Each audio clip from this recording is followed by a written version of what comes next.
ಈ ಸುಗಮ ಸಂಗೀತಕ್ಕೆ ಒಂದು ಬುನಾದಿನ ಹಾಕಿಕೊಟ್ಟವರು ನಮ್ಮೆಲ್ಲರ ನೆಚ್ಚಿನ ಕವಿ ಡಾಕ್ಟರ್ ಜಿ ಎಸ್ ಶಿವರುದ್ರಪ್ಪ ಅವರು. ಅವರ ಒಂದು ಪ್ರೇರೇಪಣೆಯಿಂದ ನಾವು ಇವತ್ತು ಇಲ್ಲಿ ನಿಂತುಕೊಂಡು ಸುಗಮ ಸಂಗೀತವನ್ನು ಹಾಡ್ತಾ ಇದ್ದೀವಿ. ಆ ಪ್ರೇರೇಪಣೆಯಿಂದ ಸಿ ಅಶ್ವಥ್ ಅವರು, ಮೈಸೂರು ಅನಂತ ಸ್ವಾಮಿಯವರು, ಎಚ್ ಕೆ ನಾರಾಯಣ ಅವರು, ಶಿವಮೊಗ್ಗ ಸುಬ್ಬಣ್ಣ ಅವರು, ಇವರೆಲ್ಲರೂ ಕೂಡ, ರತ್ನಮಲ್ಲ ಪ್ರಕಾಶ್ ಅವರು, ಮಾಲತಿ ಶರ್ಮಾ ಅವರು, ಇವರೆಲ್ಲರ ಕೊಡುಗೆ, ಎಚ್ ಆರ್ ಲೀಲಾವತಿ ಅವರದ್ದು ಕೊಡುಗೆ ಬಹಳ ದೊಡ್ಡ ಕೊಡುಗೆ ಸುಗಮ ಸಂಗೀತಕ್ಕೆ. ಎಲ್ರಿಗೂ ನಮಸ್ಕಾರ. ಕರ್ನಾಟಕ ಸುಗಮ ಸಂಗೀತ ಪರಿಷತ್ತು ಒಂದು ಅತ್ಯಂತ ವಿನೂತನವಾದ ಕಾರ್ಯಕ್ರಮವನ್ನು ಹಮ್ಮಿಕೊಳ್ತಾ ಇದೆ. ಎಲ್ಲ ಒಂದು ಕಡೆ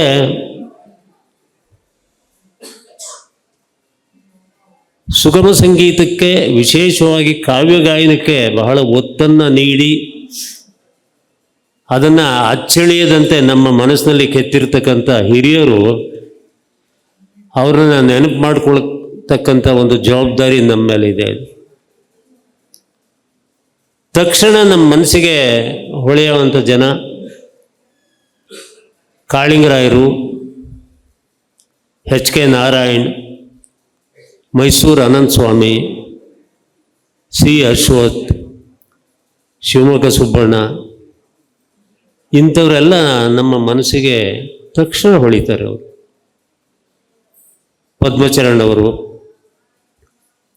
ಇವರೆಲ್ಲ ಹೇಗೆ ಯಾವ ಒಂದು ಕಾವ್ಯಕ್ಕೆ ಗಮಕವಾಗಲಿ, ಶಾಸ್ತ್ರೀಯ ಸಂಗೀತವಾಗಲಿ, ಕೂತ್ಕೊಳ್ಳಿ ಅಮ್ಮ,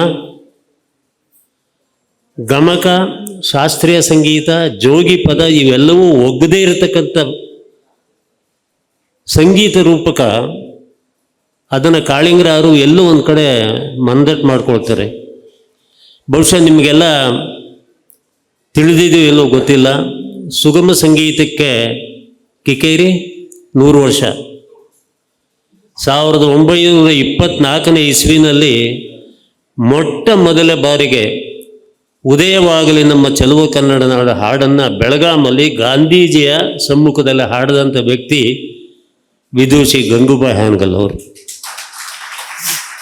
ಹಾಗಾಗಿ ಅಲ್ಲಿಂದ ಮುಂಬೈ ಆಕಾಶವಾಣಿ, ಧಾರವಾಡ ಆಕಾಶವಾಣಿ, ಮೈಸೂರು ಆಕಾಶವಾಣಿ, ಎಲ್ಲ ವಾಣಿ ಕೇಂದ್ರಗಳಲ್ಲಿ ಸುಗಮ ಸಂಗೀತಕ್ಕೆ ಅತ್ಯಂತ ಪ್ರಮುಖವಾದ ಪ್ರಾಧಾನ್ಯವನ್ನು ಕೊಡ್ತಾ ಬಂದಿದ್ದಾರೆ. ಅದನ್ನು ಭಾಳ ದಷ್ಟಪುಷ್ಟವಾಗಿ ಬೆಳೆಸಿದಂಥವರು ಅಮೀರ್ ಬಾಯ್ ಕರ್ನಾಟಕಿ, ಬಿಜಾಪುರದವರು, ಬೀಳಿಗಿ ತಾಲೂಕಿನವರು.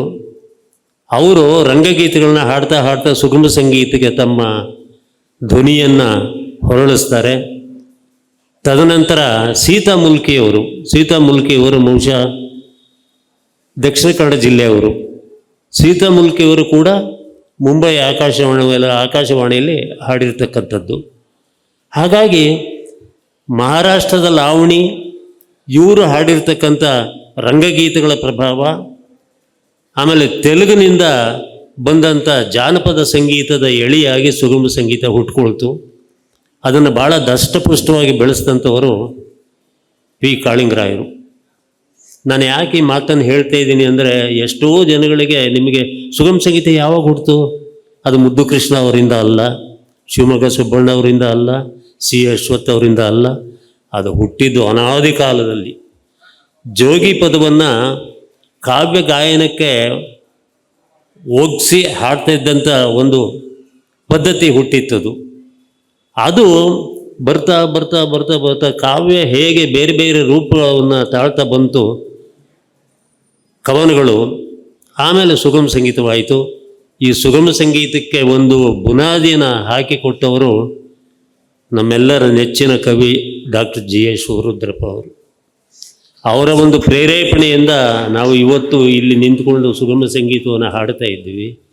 ಆ ಪ್ರೇರೇಪಣೆಯಿಂದ ಸಿ ಅಶ್ವಥ್ ಅವರು, ಮೈಸೂರು ಅನಂತ ಸ್ವಾಮಿಯವರು, ಎಚ್ ಕೆ ನಾರಾಯಣ ಅವರು, ಶಿವಮೊಗ್ಗ ಸುಬ್ಬಣ್ಣ ಅವರು, ಇವರೆಲ್ಲರೂ ಕೂಡ, ರತ್ನಮಲ್ಲ ಪ್ರಕಾಶ್ ಅವರು, ಮಾಲತಿ ಶರ್ಮಾ ಅವರು, ಇವರೆಲ್ಲರ ಕೊಡುಗೆ, ಎಚ್ ಆರ್ ಲೀಲಾವತಿ ಅವರದ್ದು ಕೊಡುಗೆ ಬಹಳ ದೊಡ್ಡ ಕೊಡುಗೆ ಸುಗಮ ಸಂಗೀತಕ್ಕೆ.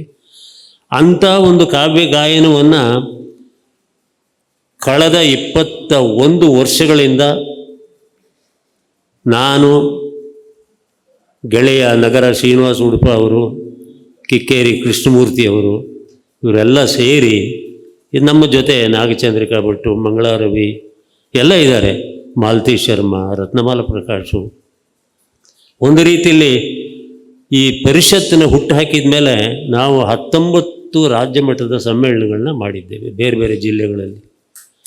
ದೊಡ್ಡ ಸಮ್ಮೇಳನ. ಮೊದಲನೇ ಸಮ್ಮೇಳನವನ್ನು ಕಿಕ್ಕೇರಿಯವರು ತಮ್ಮ ಜಿಲ್ಲೆಯ ಕೇಂದ್ರದಲ್ಲಿ ಅಂದರೆ ಮಂಡ್ಯದಲ್ಲಿ ಪ್ರಥಮವಾಗಿ ಶುರು ಮಾಡಿದ್ವಿ. ಆಮೇಲೆ ಶಿವಮೊಗ್ಗ, ಚಿಕ್ಕಮಗಳೂರು, ಮಂಗಳೂರು, ಆಮೇಲೆ ಗುಲ್ಬರ್ಗ, ರಾಯಚೂರು, ಬಳ್ಳಾರಿ, ಹೀಗೆ ತುಮಕೂರು, ಹಾಸನ, ಮತ್ತು ಮೈಸೂರು ಎಲ್ಲ ಕಡೆಯೂ ಸುಗಮ ಸಂಗೀತವನ್ನು ಒಂದು ರೀತಿಯಲ್ಲಿ ಬೆಳೆಸ್ತಾ ಬಂದಿದ್ದೀವಿ. ಈಗ ನೀವು ಕೇಳಿದಿರಿ, ನಾಗಚಂದ್ರಿಕಾ ಭಟ್ ಅವರು, ಮಂಗಳಾರವಿಯವರು, ನಮ್ಮ ಪ್ರವೀಣು, ಪ್ರದೀಪು ಅವರೆಲ್ಲ ಅದ್ಭುತವಾಗಿ ಹಾಡಿದರು. ಒಳ್ಳೆ ಹಾಡುಗಾರರನ್ನು ನಾವು ಬೆಳೆಸಿದ್ದೀವಿ, ಒಂದು ತಂಡವನ್ನೇ ಬೆಳೆಸಿದ್ದೀವಿ. ಹಾಗಾಗಿ ಈ ತಂಡ ಬೆಳಿಬೇಕಾದ ಕಾರಣ ಯಾರು ಅಂತ ಅಂದರೆ ಈ ಮರೆಯಲಾಗದ ಮಹನೀಯರು. ಮರೆಯಲಾಗದ ಮಹನೀಯರು ಅಂದರೆ ಕವಿತೆಯನ್ನು ರಚನೆ ಮಾಡ್ತಕ್ಕಂಥವರು. ಚನ್ವೀರ್ ಕಣಿವೆಯವರು ಒಂದು ಮಾತು ಹೇಳ್ತಾರೆ, ಕಾವ್ಯ ಕವಿಯಿಂದ ರಚನೆ ಆದರೆ ಅದರ ಮರುಸೃಷ್ಟಿ ಗಾಯಕರದು ಅಂತ. ಕಾವ್ಯದ ಮರುಸೃಷ್ಟಿ ಗಾಯಕರ ಗಾಯನದ ಮೂಲಕ ಬರ್ತದೆ ಅನ್ನೋ ಮಾತನ್ನು ಚನ್ವೀರ್ ಕಣಿವೆಯವರು ಹೇಳಿದ್ದಾರೆ. ನಾನು ಜಾಸ್ತಿ ಮಾತಾಡೋಕ್ಕೆ ಹೋಗಲ್ಲ. ಹಾಗಾಗಿ ಈ ಕಾರ್ಯಕ್ರಮವನ್ನು ಮಾಡಬೇಕಾದ್ರೆ ಎಲ್ಲೋ ಒಂದು ಕಡೆ ನನಗೆ ಭಾಳ ಹತ್ತಿರದ ಪರಿಚಯ ಇರ್ತಕ್ಕಂಥವರು ಅಶೋಕ್ ಅವರು. ಅಶೋಕು ನಾನು ಒಂದೇ ರೋಡಲ್ಲಿರೋರು, ತುಂಬ ಆತ್ಮೀಯ ಗೆಳೆಯರು. ನಾವು ಆಗಾಗ್ಗೆ ಭೇಟಿ ಮಾಡ್ತಾ ಇರ್ತೀವಿ, ನಮ್ಮ ಹತ್ರ ಹಾಡಿಸ್ತಾರೆ ಅವರು. ಹಾಗಾಗಿ ಇಲ್ಲಿ ಅಶೋಕ್ ಅವರ ಕಚೇರಿಯ ಹಿಂಭಾಗದಲ್ಲಿ ಇರತಕ್ಕಂಥ ಈ ಭವ್ಯವಾದ ಸಭಾಂಗಣದಲ್ಲಿ ನಾವು ಯಾಕೆ ಪ್ರತಿ ತಿಂಗಳು ಕಾರ್ಯಕ್ರಮ ಮಾಡಿ ಇಲ್ಲಿಯ ಜನ, ಇಲ್ಲಿ ಪರಿಸರದಲ್ಲಿರ್ತಕ್ಕಂಥ ಜನಗಳಿಗೆ ಒಂದು ರಸದವತರಣವನ್ನು ನಾವು ಯಾಕೆ ಉಣಬಡಿಸಬಾರ್ದು ಅನ್ನೋ ಒಂದು ಕಾರಣದಿಂದ ಈ ಕಾರ್ಯಕ್ರಮವನ್ನು ನಾವು ಆರಂಭ ಮಾಡಿದ್ದೀವಿ. ಬೆಳತು 4ನೇ ಸರಣಿ ಕಾರ್ಯಕ್ರಮ ಗೀತಗೌರವ ಈಗಾಗಲೇ ಆಗಿದೆ. ನಾನು ಪದ್ಮಚರಣ್ ಅವರ ಬಗ್ಗೆ, DVG ಬಗ್ಗೆ, ಪೂತಿ ನರಸಿಂಹಾಚಾರ್ಯ ಅವರ ಬಗ್ಗೆ ಹೆಚ್ಚಿಗೆ ಮಾತಾಡಲಿಕ್ಕೆ ಹೋಗೋದಿಲ್ಲ. ಪೂತಿನವ್ರ ಬಗ್ಗೆ ಒಂದೇ ಒಂದು ಮಾತನ್ನು ನಾನು ಹೇಳಬೇಕು ಅಂದರೆ, ಅವರು ಬರೆದಿರ್ತಕ್ಕಂಥ ಗೋಕುಲ ನಿರ್ಗಮನ ಅದ್ಭುತವಾದ ಕಾವ್ಯ, ಅದು ಗೀತನಾಟಕ. ಗೋಕುಲ ನಿರ್ಗಮನದಲ್ಲಿ ನಿಮ್ಮ ಕಿವಿಗೆ ಒಂದು ಮಾತು ಹೇಳ್ತಾ ಇದ್ದೀನಿ. ಪೂತಿನ ಎಷ್ಟು ಅದ್ಭುತವಾದ ಒಂದು ದೃಷ್ಟಿ, ಕಾವ್ಯ ದೃಷ್ಟಿ ಅವರಲ್ಲಿ ಇತ್ತು ಅಂದರೆ, ಗೋಕುಲ ನಿರ್ಗಮನದಲ್ಲಿ ಗೋಕುಲದಿಂದ ಕೃಷ್ಣ ನಿರ್ಗಮನ ಆದಮೇಲೆ ಅವರು ಹೋಗ್ತಕ್ಕಂಥದ್ದು ದ್ವಾರಕೆಗೆ. ಅದಾದಮೇಲೆ ಇದು ಮಹಾಭಾರತ ಯುದ್ಧ ರಣಾಂಗಣಕ್ಕೆ ಅವರು ಕಾಲಿಟ್ಟರು. ಅಂದರೆ ಅದಕ್ಕಿಂತ ಮುಂಚೆ ಮಧ್ಯದಲ್ಲಿ ಏನೇನೋ ಆಗ್ತದೆ. ಆದರೆ ಕೃಷ್ಣ ದ್ವಾರಕೆಯಲ್ಲಿದ್ದಾಗ, ಮಧುರಿನಲ್ಲಿ ಅವನು ಕೃಷ್ಣ ಕೊಳಲು ಹಿಡಿತಾನೆ. ಮಧುರೆಯಿಂದ ದ್ವಾರಕೆಗೆ ಹೋಗೋ ಕೊಳಲು ಬಿಟ್ಟು ಹೋಗ್ತಾನೆ. That is what Krishna did. ಅದನ್ನು ಪೂತಿನವ್ರು ಹೇಳ್ತಾರೆ, ಇದು ಕೃಷ್ಣನ ಕೊಳಲಿನ ಕರೆ, ಕೃಷ್ಣನ ಕೊಳಲಿನ ಕರೆ. ಗೋಕುಲ ನಿರ್ಗಮನ ಅಂದರೆ ಕಾಲ್ ಆಫ್ ದಿ ಫ್ಲೂಟ್ ಅಂತ ಆ ಕೊಳಲಿನ ಕರೆಯನ್ನು ನೆನೆಸ್ಕೊಂಡು ಮುಂದೆ ಹೋಗ್ತಾನೆ. ಯಾವತ್ತೂ ಕೂಡ ಗೋಕುಲದಿಂದ ನಿರ್ಗಮನ ಆದಮೇಲೆ ಕೃಷ್ಣ ಯಾವತ್ತೂ ಕೊಳಲು ಹಿಡಿಯಲ್ಲ. ನೀವು ಗಮನದಲ್ಲಿ ಇಟ್ಕೋಬೇಕು. ಇಡೀ ಮಹಾಭಾರತದಲ್ಲಿ ಕೃಷ್ಣ ಗೋಕುಲದ ನಿರ್ಗಮಿಸಿದ ಮೇಲೆ ಕೊಳಲನ್ನು ಅವನ ಕೈಯಲ್ಲಿ ಯಾವತ್ತೂ ಹಿಡಿಯಲ್ಲ. ಅವನು ಹಿಡಿದಿದ್ದು ಪಾಂಚಜನ್ಯ, ಆಮೇಲೆ ಶಿಶುನಾಳ ದಂತವಕ್ರನ ಅವ್ರನ್ನ ಧ್ವಂಸ ಮಾಡಿದಂಥ ಸುದರ್ಶನ್ ಚಕ್ರ. ಪಾಂಚಜನ್ಯ ಯುದ್ಧದ ಸಂದರ್ಭದಲ್ಲಿ ಪಾಂಚಜನ್ಯವನ್ನು ಅವರು ಊದ್ತಾರೆ. ಅಲ್ಲಿವರೆಗೂ ಕೂಡ ಕೊಳಲು ಹಿಡಿಯಲ್ಲ ಕೃಷ್ಣ. ಈ 3 ಹಂತದಲ್ಲಿ ಕೃಷ್ಣ ದಾಟಿ ಬರ್ತಾನೆ. ಒಂದು ಕೊಳಲು ಹಿಡಿಯುವ ಕೃಷ್ಣ, ಅದಾದಮೇಲೆ ಸುದರ್ಶನ ಚಕ್ರವನ್ನು ಹಿಡಿಯುವ ಕೃಷ್ಣ, ಅದಾದಮೇಲೆ ಪಾಂಚಜನ್ಯವನ್ನು ಹಿಡಿಯುವ ಕೃಷ್ಣ. ಈ 3 ಹಂತದಲ್ಲಿ ಕೃಷ್ಣನ ಅವನ ಅವತಾರವನ್ನು ನಾವು ನೋಡ್ತೀವಿ. ಹಾಗಾಗಿ ಒಂದು ಸಣ್ಣ ಪರಿಚಯದ ದೃಷ್ಟಿಯಿಂದ ನಾನು ಇಷ್ಟು ಮಾತಾಡ್ತಾ ಇದ್ದೀನಿ, ಹೆಚ್ಚು ಮಾತಾಡಬಾರ್ದು. ಈ ಕಾರ್ಯಕ್ರಮವನ್ನು ನಡೆಸಲಿಕ್ಕೆ ನಮಗೆ ಸಹಕಾರ ನೀಡಿದಂಥವರು ನಮ್ಮ ಆತ್ಮೀಯ ನನ್ನ ಆಪ್ತರಾದ ಅಶೋಕ್ ಅವರು.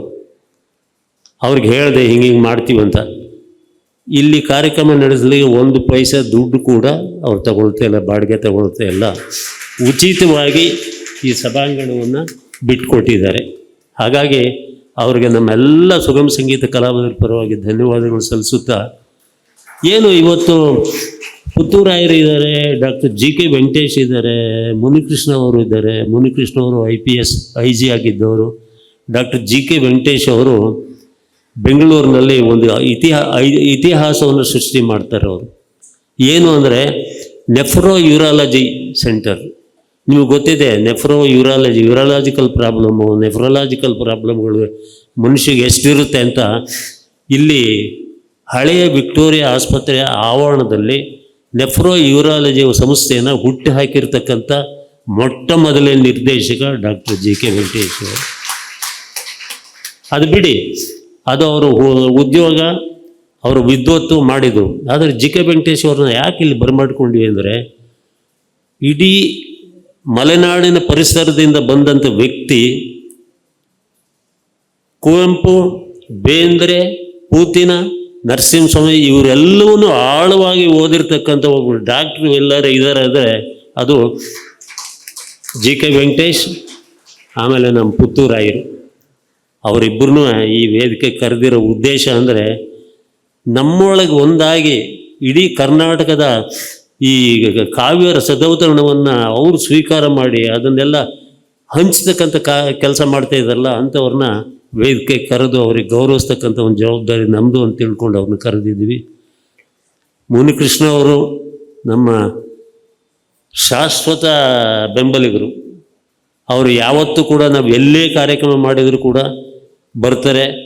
ಬಹುಶಃ ಅವ್ರಿಗಿರ್ತಕ್ಕಂಥ ಕಾವ್ಯ ಆಸಕ್ತಿ ಇದೆಯಲ್ಲ, ಬಹುಶಃ ನಾನು ಆ ಮಟ್ಟದಲ್ಲಿ ಹಿರಿಯ ಪೊಲೀಸ್ ಅಧಿಕಾರಿಗಳಲ್ಲಿ ಯಾರಲ್ಲಿಯೂ ಕೂಡ ಅಂಥ ಒಂದು ಕಾವ್ಯದ ಆಸಕ್ತಿಯನ್ನು ನಾನು ನೋಡಿಲ್ಲ. ಕಮ್ಮರಡಿ ಪ್ರಕಾಶ್ ಬಂದಿದ್ದಾರೆ, ಡಾಕ್ಟರ್ ನಾದಾಮೋದರ ಶೆಟ್ಟಿ ಬಂದಿದ್ದಾರೆ. ಇನ್ನು ನಾನು ಮಾತನ್ನು ಬೆಳೆಸೋಕ್ಕೆ ಹೋಗಲ್ಲ. ಈ ಕಾರ್ಯಕ್ರಮ ಪ್ರತಿ ತಿಂಗಳು ಆಗ್ತದೆ. ಪ್ರತಿ ತಿಂಗಳು ಈ ಒಂದು ಸಭಾಂಗಣವನ್ನು ಉಚಿತವಾಗಿ ಬಿಟ್ಕೊಡಿ ಅಂತ ಹೇಳಿ ನಮಗೆ ಅಶೋಕ್ ಅವರಿಗೆ ಹೃತ್ಪೂರ್ವಕವಾಗಿ ನಾನು ಒಂದನೇ ನಮನಗಳನ್ನ ಸಲ್ಲಿಸ್ತಾ ಮಾತುಗಳನ್ನ ಮುಗಿಸ್ತಾ ಇದ್ದೀನಿ. ನಮಸ್ಕಾರ.